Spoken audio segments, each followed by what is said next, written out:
What is good, my little Redditlings? Welcome back to Storytime with your favorite Reddit fairy. My name is Lorna, and today we're getting into some r/choosing beggars. So without further ado, sit back, relax, and let's get right into it. Indian God arrives at our doorstep for donation, but doesn't want to take 10 rupee note. Only higher denomination. Posted by user HY Helium. Finally, I get my own Choosing Beggar story. This happened in person. Currently, I'm in a rural part of India where people are quite religious, more so than urban India. I've seen quite a bit of weird things going on over here, like families having pujas, rituals, where they worship a female goddess, then proceed to clean the feet of little girls who have not yet gone into puberty because they believe that they are pure and one of the forms of the Indian goddess. This is one of the same places where a cow has more importance than a human life. No way am I making fun of the Hindu religion. It was just context. Smiley face.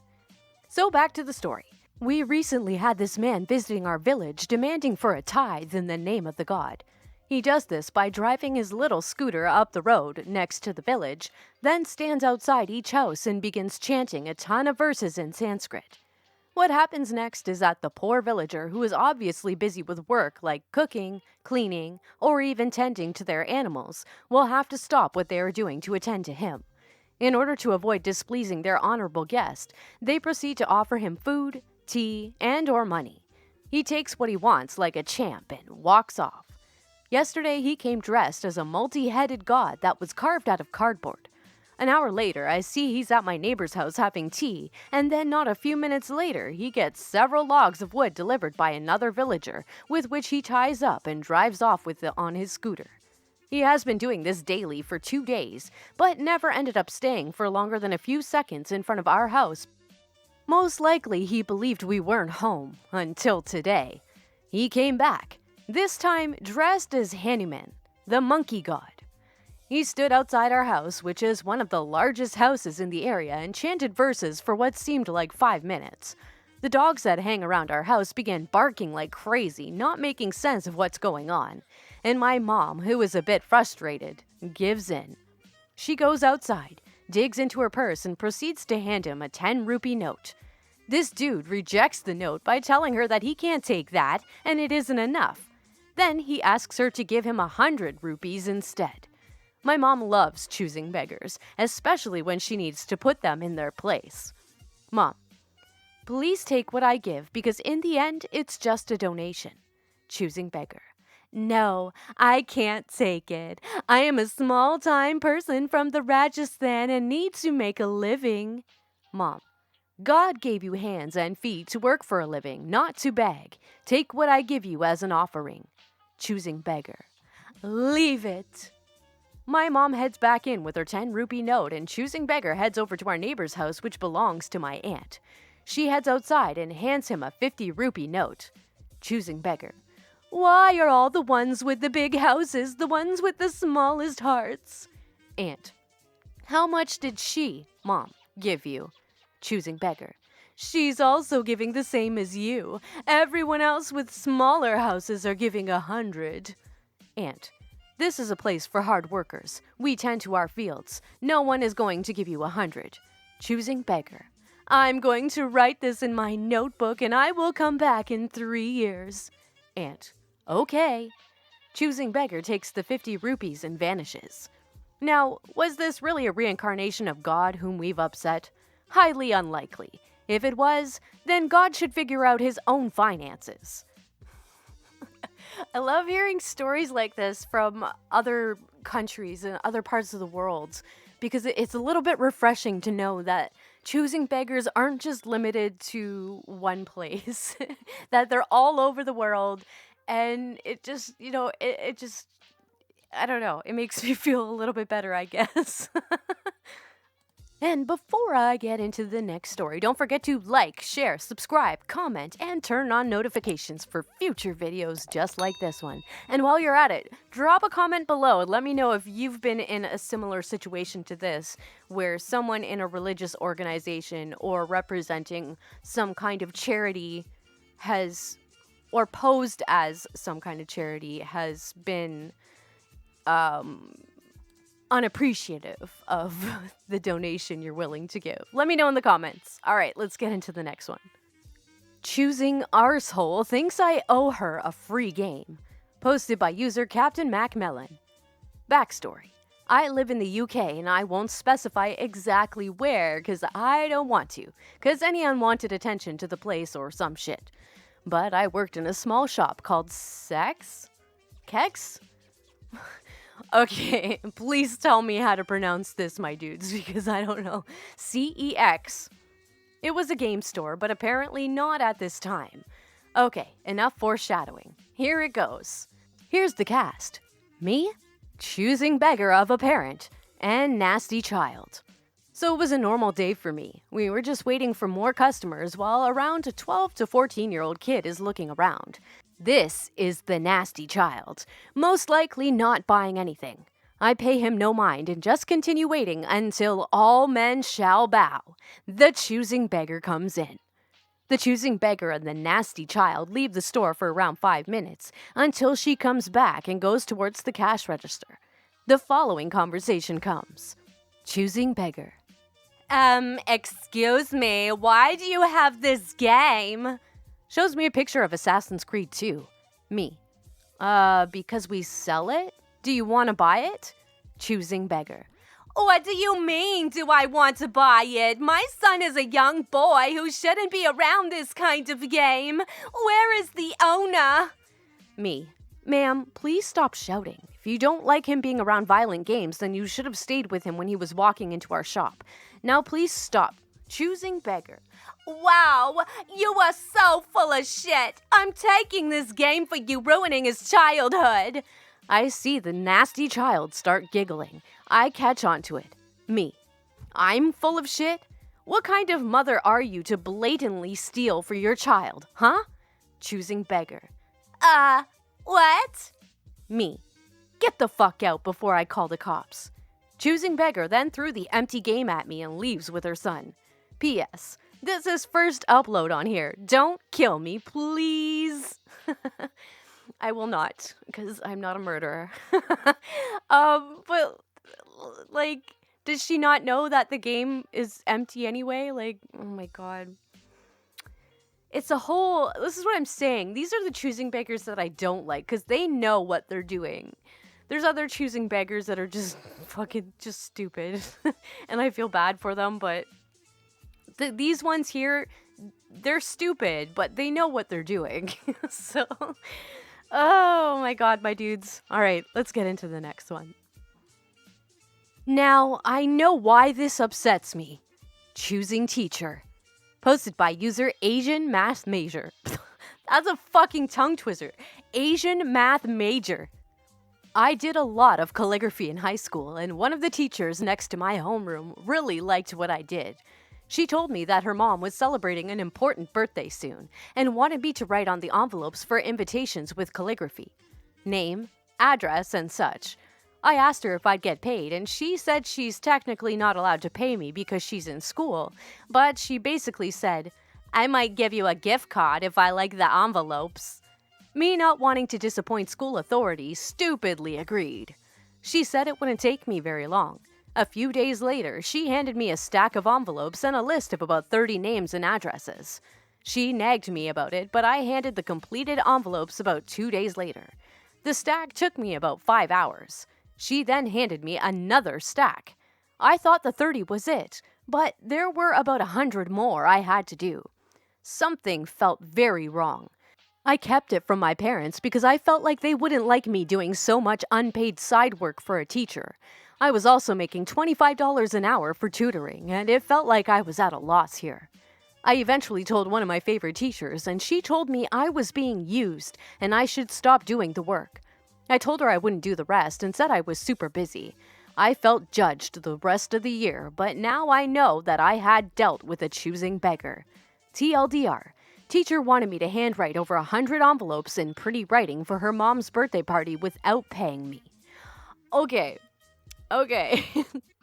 So, the fact that you felt like telling your parents would open a can of worms. That should have been a red flag right there for you, that you shouldn't be doing this. That was your gut telling you this isn't right. Your parents aren't going to think this is right either. You should have just stopped. Oh, that's really messed up. Like that, people like that should not be in the position they are in, because that, who knows what kind of impact that had on OP as a kid. You know what I'm saying? To think that maybe he's got to be super, super, super perfect in her classes all the time. Otherwise, she might do something to, get back at him for not finishing the envelopes. That's fucked, man. People like that should not be around children. That's all I have to say. I give my kid premium snacks. Posted by user Pavsters. My story summarizes why I never wanted to be a teacher, but life had other plans. I teach kids of junior high, equivalent of 7th to 9th grade, as an assistant.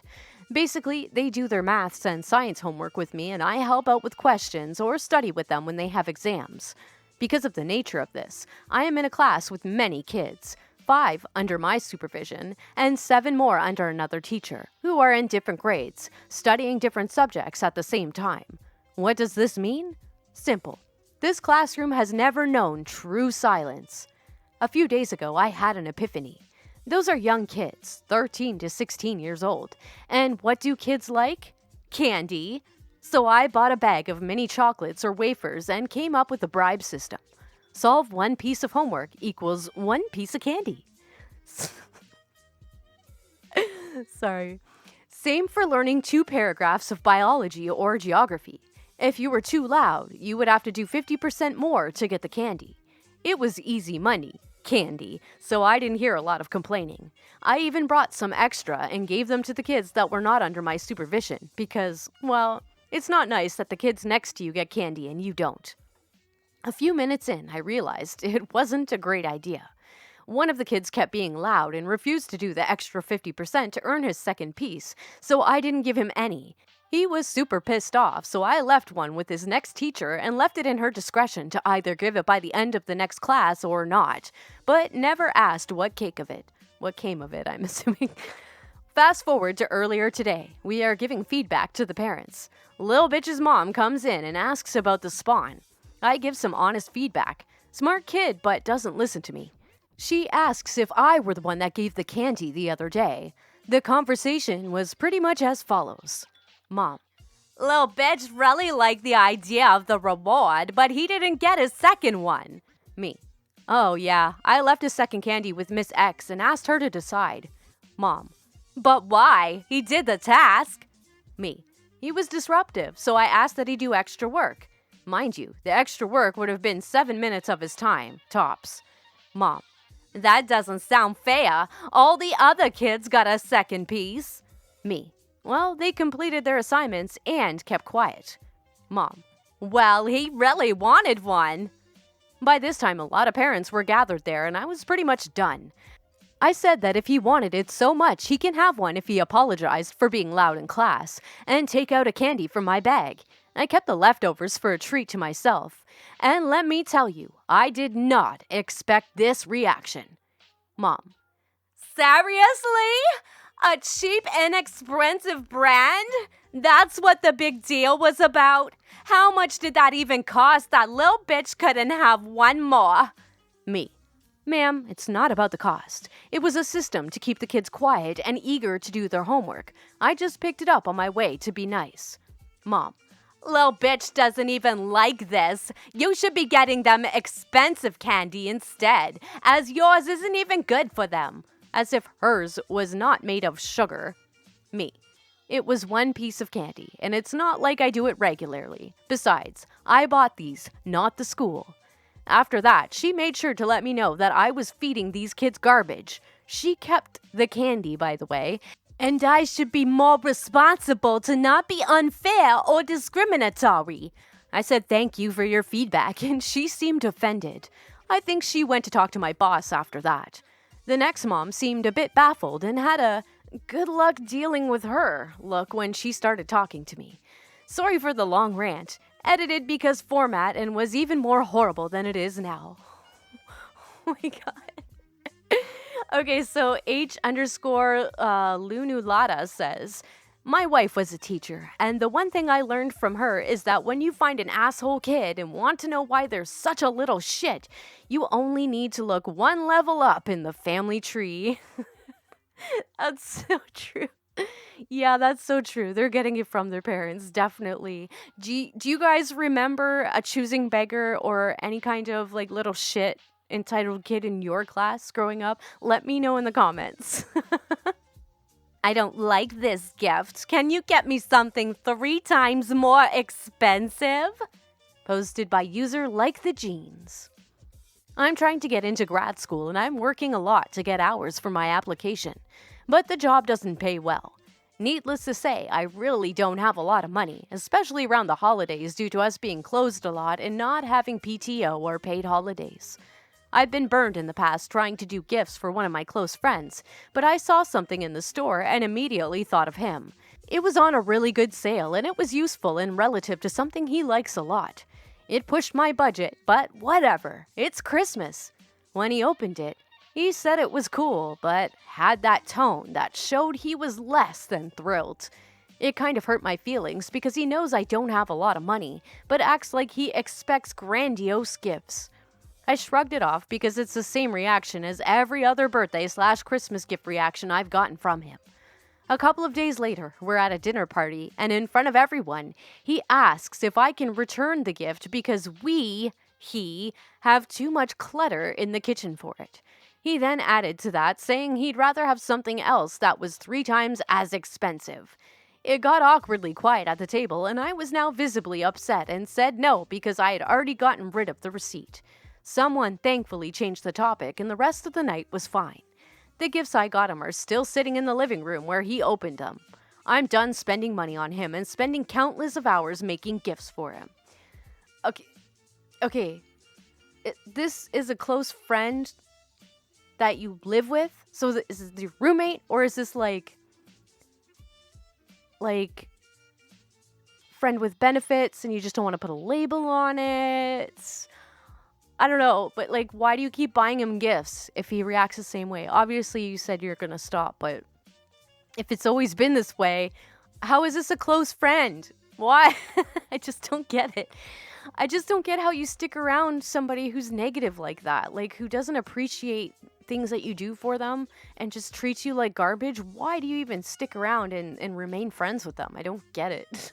I feel bad for OP, like a lot. Anyway. All right, my dudes, let's get into the last story of the day, and this one is called Can't Someone Just Do My Makeup? It'll Take 5 Minutes. Posted by user HappyGirl80. This happened about 2 years ago on the morning of my brother's wedding. I was a bridesmaid. My now sister-in-law had scheduled 2 pro makeup artists to come to our hotel the morning of the wedding to do makeup for her, the bridesmaids, and the moms if we chose. We were to each foot our own bill, $50. Bride didn't care whether we wore makeup or not. I'm pretty good at my makeup after years of practice, so I elected to do my own. I was applying my makeup and everyone else was patiently taking their turns with the MUAs except the mother of the bride. I'll call her Chrissy. Chrissy is a textbook narcissist who expects the world to cater to her every whim. She spent the entire morning traipsing around our rooms moaning, "Can't someone do my makeup?" We mostly ignored her because she, like everyone else, had been given that option, with the pro, for $50. Unfortunately, she eventually got a look at my makeup and the following conversation ensued. Chrissy: "You look so pretty. Who did your makeup?" Me: "I did." Chrissy: "Oh, that's great. Can you do mine too?" Me: "Sorry, I don't really know how to do makeup on other people." This is true, but I didn't add that I also had no interest in doing her a favor, as even our short acquaintance, I'd witnessed plenty of her brazen manipulations firsthand. Chrissy, now whining: "Oh, please, just do what you did. It'll take 5 minutes." Gestures to my face, full of about 15 different products and 40 minutes of work. Me: "I really can't, and it won't look good if I try. You could see if Moi 1 or Moi 2 still has a slot open." Chrissy: I can't afford that. Just do something simple. Me, giving in out of sheer exasperation, and because her daughter, the bride, was visibly upset by her mom's antics at this point. Fine, bring me your makeup. I can do mascara and basic eyeshadow on your lids, but nothing fancy. Chrissy. Oh, I don't have any makeup. You could just use yours. I saw you have foundation and eyeliner too. At this point, I didn't even know what to say. She kept at me, so I just kept repeating, sorry, no, sorry, no, as she followed me around. Eventually, I went down to the venue to get away from her, and sadly, that's the least obnoxious thing she did on the eve of the wedding and the day itself. That's the least obnoxious? I want to know more. I want to know more. I want to know more. Let's scroll down and see if we can find out more. No. Where's the microphones at? Aw, man. Okay, there's no microphones. So maybe I'll just have to follow this one and see if they post more from this Choosing Beggar, because why? Why do people act like this on weddings? I hate you. No, I don't hate you, but you suck. Like, seriously, stop doing this. It's just bring your own makeup. Every girl, especially grown-ass woman, has their own makeup. Whether it be just a freaking mascara or a blush or like one piece, every woman owns at least one piece of makeup. Like, bring it. And I don't even care if it's chapstick. That's still somewhat makeup. It's something that you put on your lips, so I call it makeup. Oh my god, I'm loopy today, my dudes. All right, I'm gonna end this here. Thank you guys so much for watching. If you enjoyed this video, please smash that like button. Don't forget to comment below. Let me know what was your favorite story. What was your story from your childhood? Any choosing beggars you went to school with? Let me know down in the comments. Don't forget to share, subscribe, and turn on notifications for future hilarious videos just like this one. And as always, the links to these stories will be in the description, so head on over to Reddit and show those posters some love with some upvotes. You know they deserve it. And don't forget to submit your stories, your GIFs, your photos, anything you want to see in a future video. Send it to me. It's easiest if you guys email me these things. But anyway, you could join the Discord even. Discord's pretty easy for me to compile everything together as well. But yeah, anyway, there's like 5,000 different ways you guys can contact me in the description. So yeah, so that's all I got for you today. I might post a little surprise episode on the weekend. I am not sure yet. We'll see how it goes, my dudes. But if I don't, I hope you all have a fantabulous weekend, and I will see you in the next video. Peace out, my dudes.